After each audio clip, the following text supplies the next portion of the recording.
My first 48 hours with the Galaxy S25 Ultra have been reality-bending. I've been using Samsung's new Galaxy S25 Ultra for a couple of days, and I have a confession to make. For years, my absolute favorite ultrawide camera found on any phone was on Samsung Galaxy S models, and the new version on the S25 Ultra is even better. When the Galaxy S10 series dropped in 2019, I couldn't take enough photos with Samsung's first ultrawide camera. Was it perfect? No, but the lens had an incredible way of distorting reality to make ultrawide photos look dramatic without going full fisheye with warped edges. Over the years, Samsung has updated the lens and sensor on its ultrawide camera.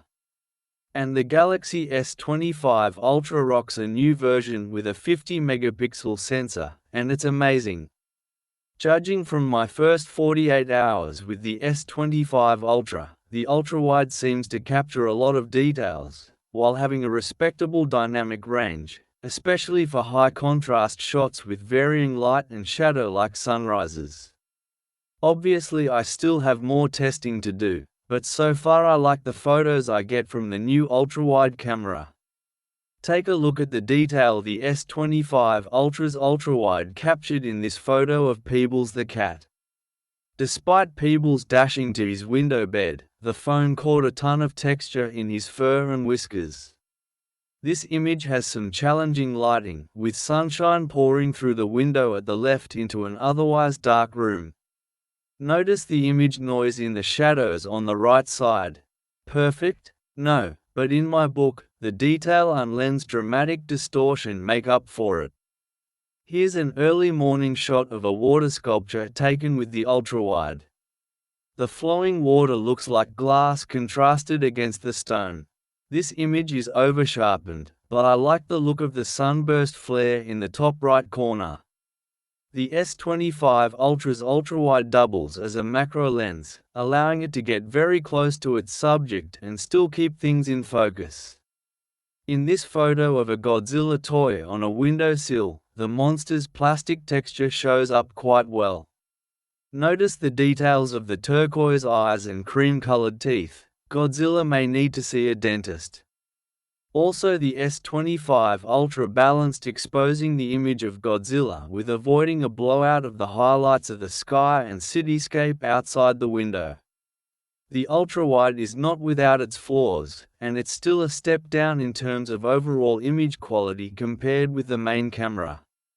Notice in the photos above that the image from the main camera has better details in the shadows, the trees on the right, and a wider dynamic range, and that the main camera uses less noise reduction. Look at the bricks in the buildings. But even with those downsides, images from the ultrawide are, more often than not, striking. Here are a few more ultrawide snaps from the S25 Ultra. But wait, there's more. While the Ultra in the phone's name doesn't refer to the ultrawide lens, it does symbolize this phone's ambitions. The Galaxy S25 Ultra is ultra at everything in terms of specs: Snapdragon 8 Elite chip, 12 GB of RAM, a 5000 mAh battery, 2 telephoto cameras, a stylus and, the true star of the phone, that screen. But the same can be said of last year's S24 Ultra, if you swap out the new chip for last year's still blazing fast Snapdragon 8 Gen 3.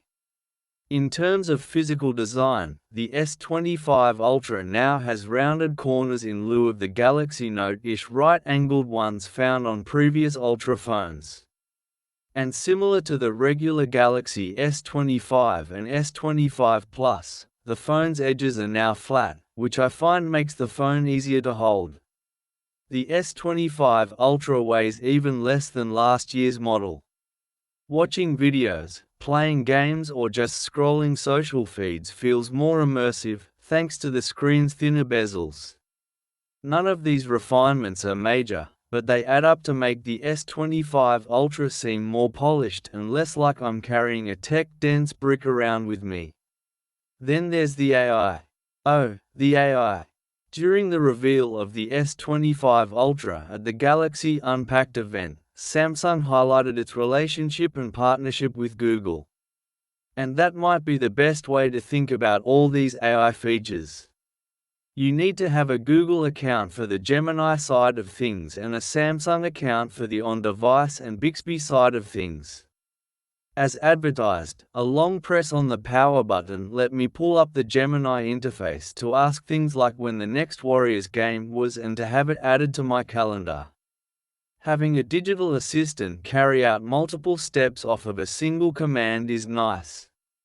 Unfortunately, it added the game to the Samsung Calendar app and not to the Google Calendar app that I've used for years, an assumption that meant I'd have to manually add the event to the latter calendar anyway. This might sound funny, but beyond my preference for Google apps over Samsung ones, having a digital assistant capable of more complex queries is going to take some getting used to. Like most phone owners, I've mastered the one-step-at-a-time reality that our current smartphones have had for years. In the short time I've had the phone, I keep trying to think of additional ways I can take advantage of this more sophisticated helper. My last thought for now is that I really like the idea of the Now bar on the lock screen that shows live updates to background apps. But unlike the iPhone and its live activities on the lock screen, it's very limited at the moment. I see the potential and I hope this is something Samsung can get more third-party developers to take advantage of. I have more testing to do, but after 2 days, I'm still feeling ultra good about the new S25 Ultra.